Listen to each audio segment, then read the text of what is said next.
ये जंगल राज का प्रभाव अगर सिर्फ काराकाट में ही देखने को मिल रहा है।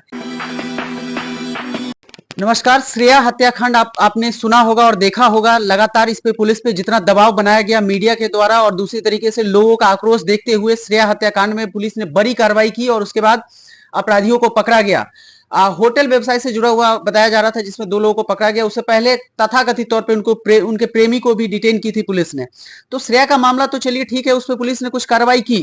बड़ी खबर आपको बता रहा हूं कि काराकाट लोकसभा क्षेत्र के आपको बता रहा हूं कि मीठापुर गांव, एक डेहरी रोहतास का मीठापुर गांव है जहां से नीतू की हत्या की वारदात सामने आ रही है। 27 तारीख को नीतू निकलती है अपने घर से मोबाइल लेके, जैसा कि उनके पिता का बयान है, उनके माता पिता का बयान है, और 28 को उसकी डेड बॉडी बरामद होती है और 29 तारीख को पिता के द्वारा एक एफआईआर दर्ज कराया जाता है। सबसे पहले हम जुड़ेंगे देवजानी मैडम से। देवजानी जी, बहुत स्वागत है।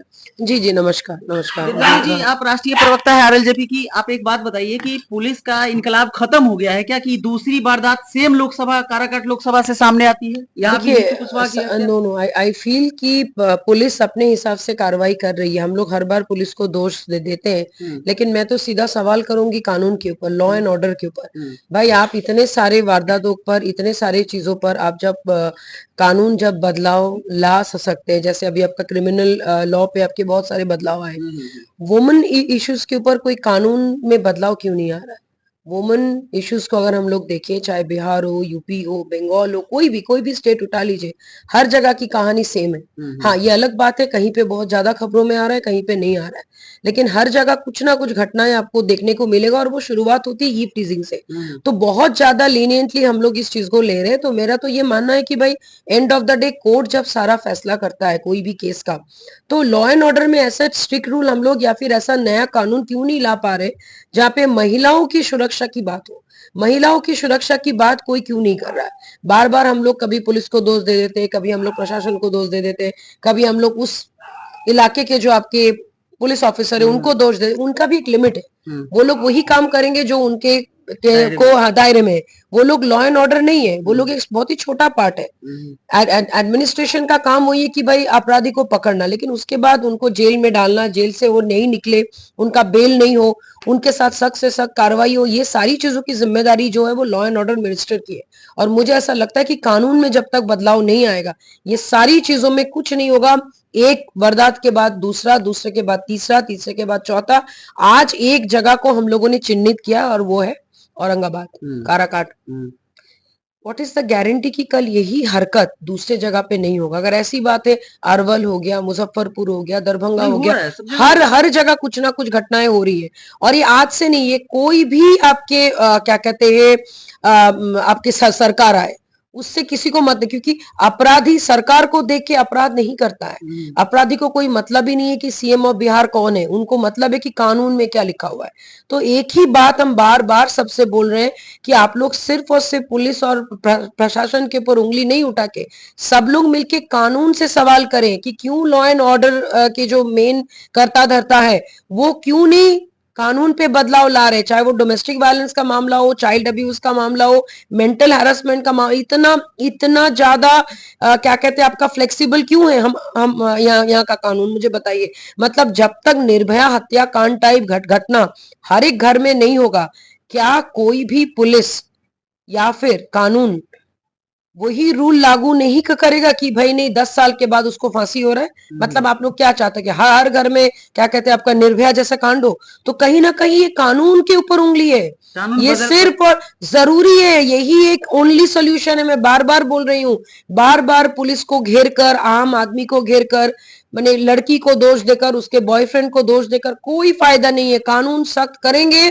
लोग डरेंगे और अपराध बंद होगा। मैडम, एक चीज सवाल यहाँ ये बनता है कि काराकाट लोकसभा चुनाव में जब श्रेया जैसा इतना बड़ा वारदात हुआ, पुलिस कहीं ना कहीं बड़े रसूखदारों को बचाने में लगती है, इसमें कोई गुरेज नहीं है मैडम। दूसरी बात यह है कि पुलिस पे अगर मैं उंगली ना उठाऊं पर्सनली, तो एक चीज आप बात बताइए कि सेम लोकसभा चुनाव में जब दूसरी वारदात होती है, तो डेड बॉडी मिलने के बाद 29 तारीख को जब उनके पिता जाते हैं, मतलब एफआईआर करने, जैसे उनका पिता का बयान है, और वहां पे बहुत सारे सोशल मीडिया इन्फ्लुएंसर जैसे मनीष कश्यप वगैरह लोग भी गए हैं, इसी तरह की बातें सामने आ रही है। क्या पुलिस सु मोटो नहीं ले सकती है, किसी पे स्वतः संज्ञान नहीं ले सकती है? सबसे बड़ी बात है, इस बार काराकाट लोकसभा से जीता कौन? किसकी पार्टी से जीता? हिमालय से। माले से जीता। किसके गठबंधन में है वो? इंडिया गठबंधन में। इफेक्ट वहां पे किसका ज्यादा होगा? राजद का ज्यादा होगा। तो कहीं ना कहीं ये जंगल राज का प्रभाव अगर सिर्फ काराकाट में ही देखने को मिल रहा है तो इसके लिए सवाल क्या? आपके पास तो जवाब है। हम सब देख पा रहे हैं कि जो जो जगह में विपक्ष के लोग जीते हैं उन सारी जगहों में क्रिमिनल एक्टिविटीज बढ़ते जा रही है। और कहीं ना कहीं ये सिर्फ प्रशासन की गलती नहीं है, ये उस लोकसभा चुनाव के सीट जो जीते उनके ऊपर ये सबसे बड़ी एक भद्दी, मैंने क्या बोलेंगे उसको, तमाचा है। मतलब आप ये दिखा रहे हैं कि महिलाएं सुरक्षित नहीं है आपके इलाके में, तो उस इलाके में कानून लागू करना चाहिए। उस इलाके में इमीडिएटली 140 धारा आप ये कीजिए भाई। जब तक दंगे नहीं होंगे तब तक 144 धारा आप नहीं लगा सकते हो, ये भी तो कानून में नहीं लिखा है ना। अगर एक महिला के साथ बार बार उत्पीड़न हो रहा है, घर से उठा ले रहा है, कहीं पे आपके गैंग रेप हो रहे, कहीं पे कोई उसको पानी में धक्का दे रहा है और उसको अलग रूप से हम लोग सामने लेके आ रहे कि नहीं भाई वो सुसाइड की। कोई लड़की 17-18 साल की लड़की पागल है कि वो सुसाइड करेगी? कोई पागल थोड़ी है कि भाई वो अपने क्या कहते प्रेमी के साथ गई और उसको मार देगा। कोई पागल थोड़ी है। तो कहीं ना कहीं इस पे जांच होनी चाहिए और उन सारे जगह पे जहां पे इंडिया गठबंधन के लोग नाच नाच के जीते हैं, किसी भी कारण जीते हो, चाहे वो आपके कास्ट के वजह से हो या कुछ भी वजह से हो, एंड ऑफ द डे महिलाओं का हत्या हो रहा है, महिलाओं के साथ अन्याय हो रहा है और ये बार बार लगातार होते आ रहा है। तो इस पे कानूनन एकदम सख्त कार्रवाई होनी चाहिए। ऑनरेबल सीएम ऑफ बिहार से मेरी विनती है कि आप ऐसा कानून बिहार में लाइए कि जिसमें कि लोग डरे। जैसे कुछ ऐसे देश हैं जहां पे आप औरतों की तरफ आंख उठा के देख नहीं सकते तो तुरंत आपको एक सजा सुनाई जाती है और वहां पे औरतें भी उसी हिसाब से चलती भी है।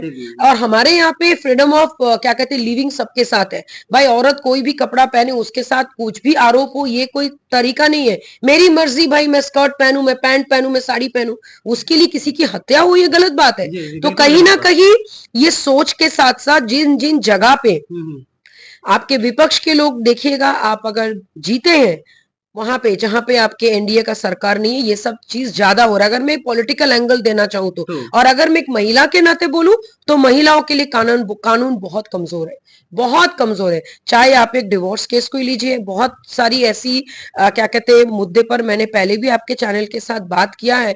और अगर हम लोग बहुत पुरानी कोई बात अगर लें कि एक वकील साहब की वाइफ को मार मार के घर से निकाल दिया गया था पटना सिटी का, आई एम श्योर आज भी उसको न्याय नहीं मिला होगा। क्यों नहीं मिला? क्योंकि कहीं ना कहीं कानून में वो लूपहोल्स है।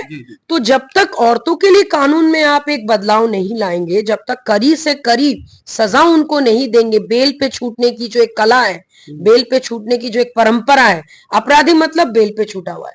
अरे एंड सेकंड, जितने भी बड़े मिनिस्टर्स है अगर उनका क्रिमिनल रिकॉर्ड है उनको टिकट मिलना ही नहीं चाहिए, चाहे वो कोई भी कास्ट से हो।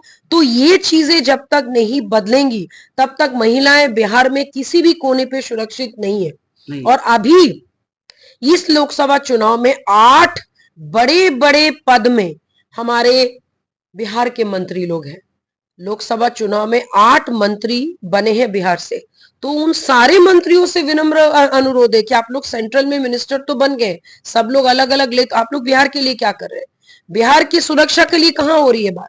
ये चीज उनसे सवाल कीजिए। और दूसरी बात, ऑनरेबल सीएम ऑफ बिहार से अनुरोध है, अगर आधी आबादी आपसे प्रेम करती है, आपको सम्मान देती है, आपकी सारी गलती को माफ करके आपका साथ दे रहे, तो आपको हमारी सुरक्षा की जिम्मेदारी लेनी पड़ेगी। जिस ढंग से अपने आनंद मोहन जी के रिहाई के वक्त आपने कानून में बदलाव किया था, क्या एक महिला के सुरक्षा के लिए आप कानून में बदलाव नहीं कर सकते?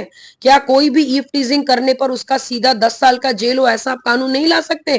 क्या कोई हत्या कर दे तो हत्या के बदले हत्या हो और उसको फांसी की सजा सुनाई जाए या फिर आजीवन कारावास सुनाई जाए? क्या ये नहीं हो सकता है? ये एकदम हो सकता है। इसके लिए आवाज उठाना पड़ेगा। हम लोग छोटे छोटे मुद्दों पर लोगों को घेरते हैं, बार बार हम लोग पुलिस को, प्रशासन को दोष देके असली जहां पे बदलाव चाहिए उसके बारे में बात नहीं करते।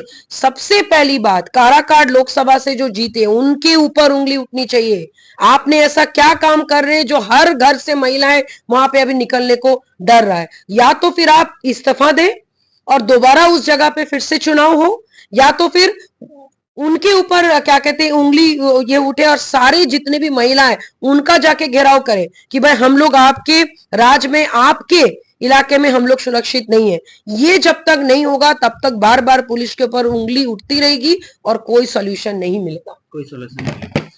ये थी हमारे साथ देवजानी मित्रा, राष्ट्रीय प्रवक्ता आरएलजेपी से, और सीधे तौर पे इन्होंने कहा कि जहां जहां इंडिया गठबंधन के, अगर पॉलिटिकल एंगल से अगर हम लोग देखें, पॉलिटिकल चश्मे से देखें, तो इनका सीधा कहना है कि जहां जहां इंडिया गठबंधन के जो लोग जीते हैं वहां वहां महिलाओं पे उत्पीड़न और अन्य अपराध में वृद्धि देखी जा रही है, ऐसा इनका सीधे तौर पे कहना है। दूसरा, एक अहम बात इन्होंने की कि जब तक कानूनी रूप से कानून सशक्त नहीं होगा, हम लोग जितना भी पुलिस प्रशासन को घेर ले, उन पे उंगलियां उठा ले, इस तरह के जो मामले हैं वो उस पे कभी भी कमी देखी नहीं जा सकती है, या कमी हो भी सकती है तो खत्म नहीं किया जा सकता। तो कानून में बदलाव एक अहम मुद्दा इन्होंने उठाया कि महिलाओं के हित के लिए कानून में सख्ती लानी पड़ेगी और कानून में बेहतरी के लिए बदलाव करना पड़ेगा। इस पे आपके जो ख्याल होंगे हमारे साथ साझा कीजिएगा, बने रहे हमारे साथ।